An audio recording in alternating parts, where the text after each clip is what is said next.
I see we have a big smile on our face. We can go straight. I mean, there are a lot of games this weekend. Yes. Let's go straight to the big one. Straight to the big one on Sunday evening. You called it last week. You predicted it. You assumed it, but I didn't believe it, and it came true. It seems like City haven't really come back out of their slump a little bit, and Arsenal punished them yesterday. 5-1, big result. I think that was Arsenal's biggest win since the Arab oil money has come to the Etihad. Yeah, it was the biggest win. You have to apologize for doubting me. Yesterday, last week, I remember I told you that Arsenal is going to win against Man City, and yesterday was a clear indication. I had said that last week that if you look at Man City, their defense is poor. 2 or 3 goals came from their sloppy defense. A pass from Stones, another from Foden. Like we were able to capitalize on those 3 mistakes, and it was a good win for Arteta, it was a good win for Arsenal, and it was a confidence booster. And much more, we have to thank our goalkeeper, David Raya. That's why it is very important. It shows why we need a very good keeper in the Premier League. Any team that is going to contest for Premier League needs to have a good showstopper. And yesterday, you saw in the first half, Raya managed to save three shots on target, and that's what built up the momentum. Yeah, you're right about that. Yeah, that's what built up the momentum. Kai Havertz scored, and that cancelled his earlier chance he missed, which I still That don't horrible think miss. it's a pathetic and a horrible miss. But all in all, we are still. I said the league is still open. Liverpool has to win 13 games. Arsenal has to win 15. Wow, I see you've been doing your maths, Yes. checking this out. But Arsenal played well. So I was kind of surprised by it. I didn't expect that from them. But then at the same time, Manchester City were quite poor. When they came back into the game with that goal from Haaland, I mean, it just seemed like something was about to happen. And you almost looking back at that Kai Havertz open goal miss, thinking, oh, is he going to be looking back at that now? I'm feeling it. But luckily, Arsenal sort of turned up for this game. I think it was their first game of the season where they actually performed against the big teams. They've been doing better against the smaller teams this season. But now that pushes them on 6 points behind Liverpool. Yeah. But do you think it's still going to be enough to catch Liverpool, because you can't really take too much out of beating Manchester City this season? No.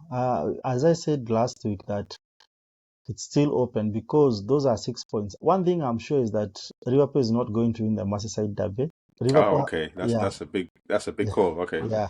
Liverpool has to win again. Has to play Arsenal. They have to play Man City again. So it's still a tough. They can't just say they are already the champions.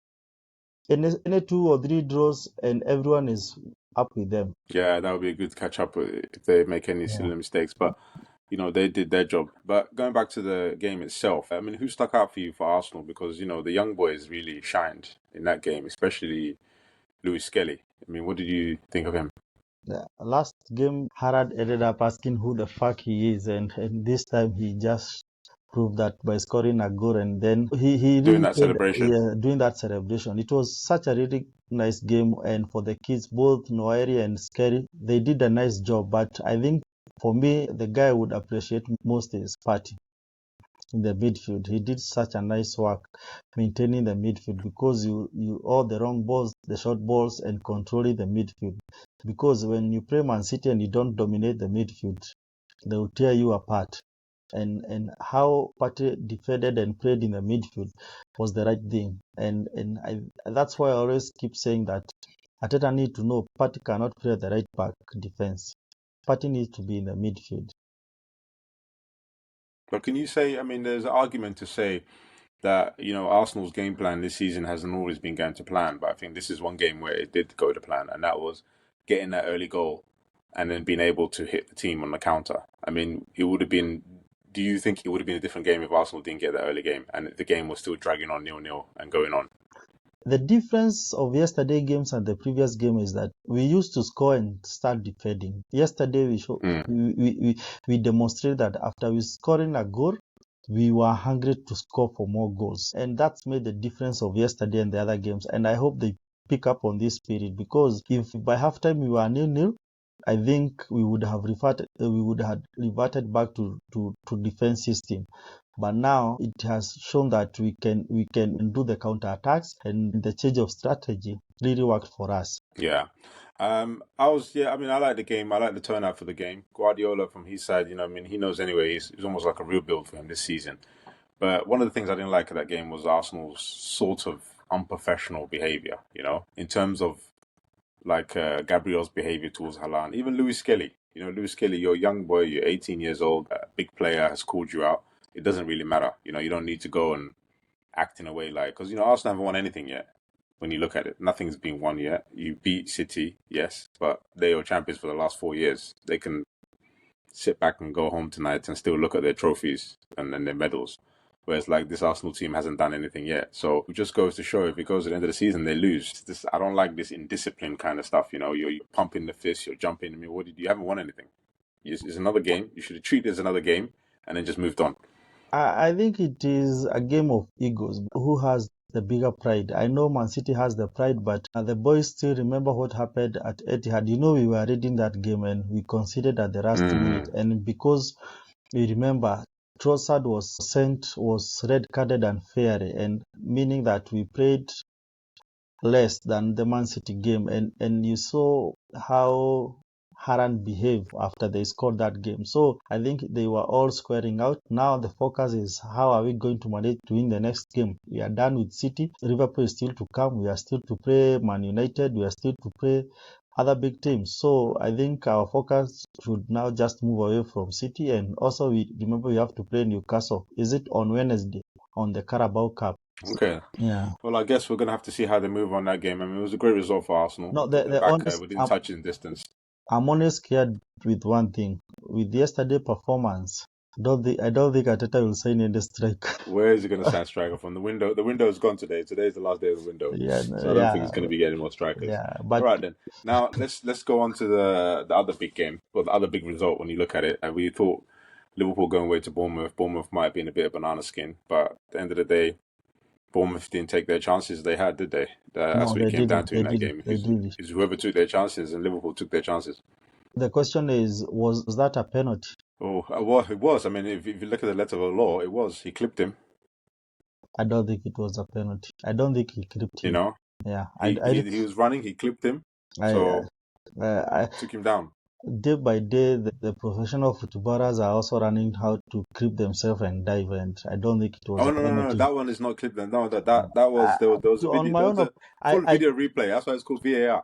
I tried to check even the video. You can't defend. No, there's an angle from behind where you see it very clearly. From behind it, where he's running, and then the guy's leg clearly just clips him, and you see the angle of Gapco's feet just moving across.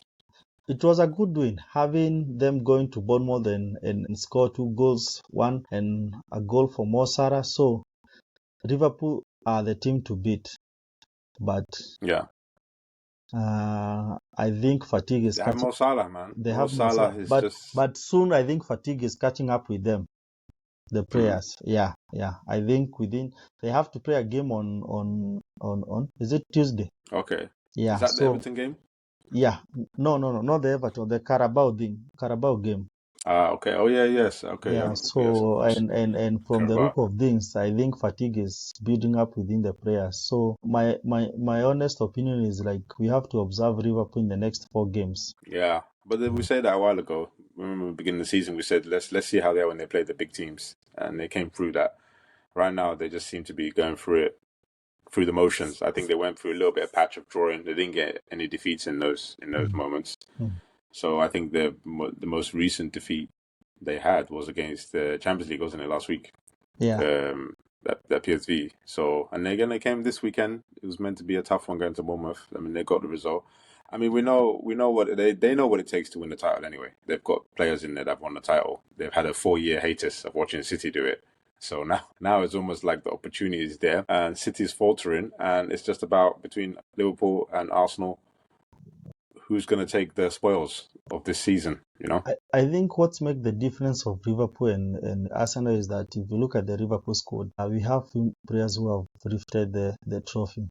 If you look at Arsenal, I think only few of them have lifted the FA Cup. So if you look at the mentality between Liverpool and Arsenal, the Liverpool has a strong mentality and have a know-how of how to win the Premier League, and that's where That's what's gonna separate both of them. How strong are they in the mentality, and how strong are they willing to Mm. win the battle will come when these teams praise. The real battle will not be Liverpool and Arsenal. The real battle is when Liverpool plays a team that wants to be in the top four to qualify for the Champions League. Yeah. That's where the real battle is. If they come to play to Newcastle, if they come to play to Aston Villa, if they come to play to all the rest of the teams. So Yeah. But don't that forget also the relegation battle fight becomes very hard teams to play as well. yeah, that's the other tricky part. That's why I say like it's going to be a tough game going forward. The Yes, next will the next be. 10 games, people will cry, will laugh, people will celebrate. But I think I predict that the game that will decide the title will be the last game of the season. Yeah. Yeah, Okay. That's the top two done for us. yeah. Now, there was a great game also on Sunday. Wasn't it Sunday? Yes, it was Sunday. Your favorite team at the moment, Ah, which you're thinking they might be fighting. They might be fighting for relegation battle. Man United at home so to Crystal Palace. I have to give a shout out to Amarim. He did something special in that match. He played Kobe Mano up front. He started with in the beginning of the game. Is that signs that he's just frustrated with the squad? That he just thinks to himself he he doesn't even just know what to do with these players anymore? he just let Rashford go, and he was the right guy to play in front. So he's another Ten Hag. Very soon, Manchester United fans will realize that there is no difference between Amorim and Ten Hag. But surprisingly, Crystal Palace goalkeeper, I think he was a former Manchester United player, Dean Henderson. Am I not? Mm, Yeah. And you mm, saw, probably. yeah, he was a Manchester United. I think he was a second goalkeeper. And Mm. you saw the performance he put on for the Crystal Palace team. And I was watching the game. I realized that, like, the first half, Crystal Palace had missed 4 to 5 opportunities. One was in the 9th minute. The other one was in the 15th, the 20th, 28th, and the 35th minute. Wow. And I was sure, like, these guys, when they come back to You've the been second half, concentrating on the Man United game. I know, and I was sure, like, once we are back in the second half, Manchester United is going to lose, and they did lose. I said last week, how Yeah. we calculated points. Now, how many points are they off from the relegation zone? I think maybe 8 points. Check, just confirm. I think there could be. Let me give it to you. They're on 29 points. Yes, Okay, no, they 17. They're quite a little bit. and if and 17th. It's 17th, 17 points. It's where 17th. Leicester's on an 18th place. Okay, So they're okay. They're 14 points off it. no, whom are they playing next? Tottenham. What problem do you have with Man United, man? Let them be. They tried their best. Let's see. Week 25. Man United. Tottenham. Um, yeah, they're away to Tottenham. So the two teams next to each other are Yes, playing each other. yes. And Tottenham is 2 points behind them. so expect another loss. Sorry, I did my maths wrong. They're 12 points above. They're 12 points off. Relegation zone. Yes. So next game there will be 9 points. So if they lose that game Yes. and they win, there'll be 9 points. So Yes. that would be. I think that would be the biggest shock in football if Man United get No, relegated. But of course, the tricky part, and this is why that's why I was saying their next 5 games are the most hard games for Manchester United to survive from relegation, because they Tottenham, Arsenal, they play Leicester, they play Everton. So how they gonna manage to pick up more than 6 points from those games? That's the hardest yeah. part. Good luck with Yeah, that. good luck with that. But they should be careful to not be relegated. And they lost. Don't forget, they lost the defender as well, Martinez, to a bad injury. Yes, and you know So now Martinez is a they're very stuck to their old school injuries of their slow players. yeah. The problem of Manchester United has not been. I don't think it has been the manager. It has been the players. The recruitment that has been done for the last Yeah. 5 years. For the last 5 to 6 years, they have been bringing in players that are not like you can say that these are Manchester United players. Just mention one who you feel is like one Manchester United player that can walk into a big team and play. None. Hmm? Like None. tell me. I can't really. I mean, clearly the best player is Bruno Fernandes. You know. Yeah, He's definitely the main quality, consistent quality that they have. But yeah. the young boys, Kobe Mainoo, what's the other one? Apameno, what's the one who plays on the young black kid on the right midfield? Ahmad. Yeah. Yeah. And I can't really see anyone else in that team that's worth really talking about. But even them, they're not consistent enough. You know, they go in and out of games. But what you're normally to see United, I mean, there's nothing there, man. There's nothing there for them, man. This is like an overhaul. They need a full overhaul.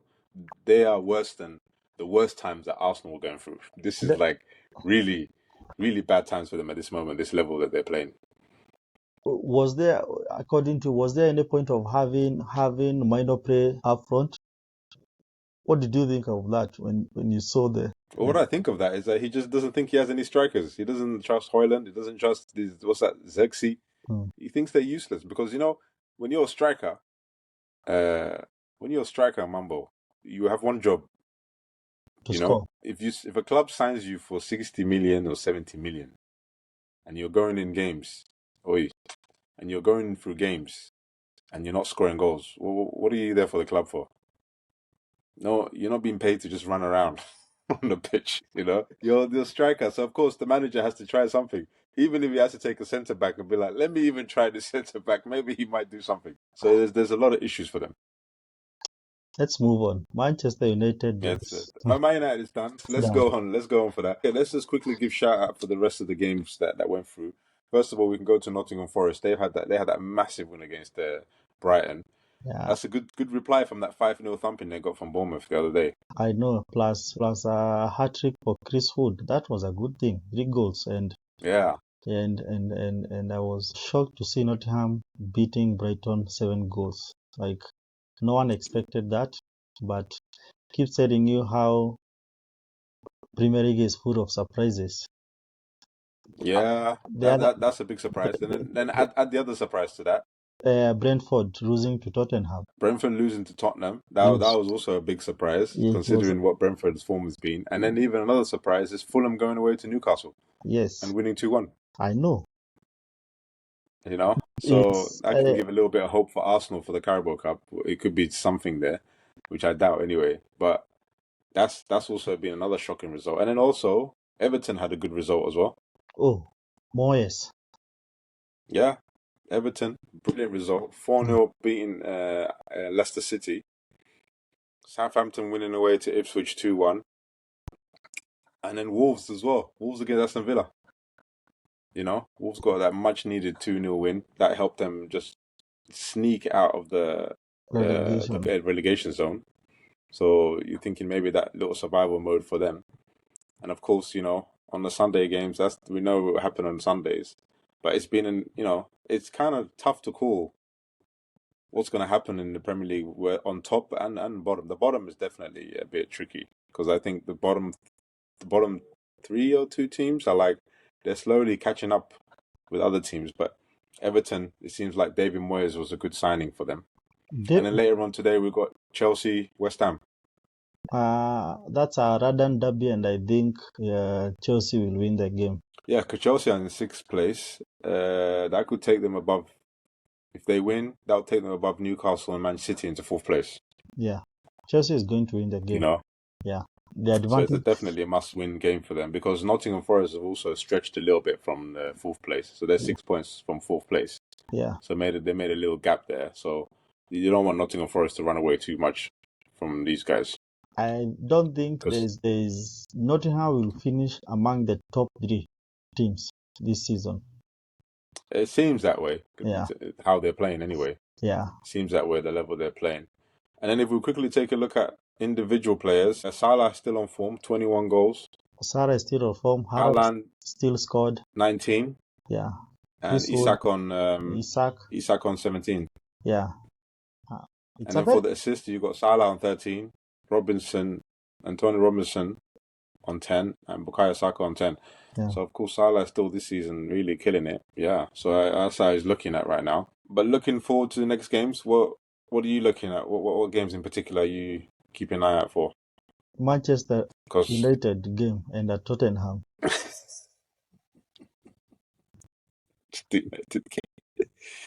this guy is just something else, man. Liverpool, they're at home to Wolves, so That's a most people won't expect anything from that, but you never know. Yeah. Arsenal away to Leicester could be a little bit of a banana skin for them. Yeah. Manchester City, Newcastle. That's going to be a good game. That's a good game, and I predict that Man City will lose to Newcastle. That's going to be a lively game, I think. Guys, just quickly, please subscribe. There's a lot of people watching, but you just go through without subscribing. Please subscribe. You're helping this channel grow. But Mambo, I think it's been a good week, especially for Arsenal. I think no one predicted that big scoreline. Maybe a win, yes, but I don't think it's above anyone's expectations. Only I who had predicted that we are going to win against. Yeah, but that was an emphatic win. I mean, they took City apart in that game. That was the teacher finally came back to the master in that game and came to haunt him. He found his book finally. He found that he left the Moyes book that day. Yesterday, he found the other book. I hope he keeps the notes. I hope he keeps the notes now. Yeah. But that's how it's going. But okay, Mambo, thank you for another one, man. Let's come back again next week. We'll see what the turns are going to be, the twists and turns. It's been good. Thanks for joining Kingdom Fan TV, guys. See you again next time. Bye.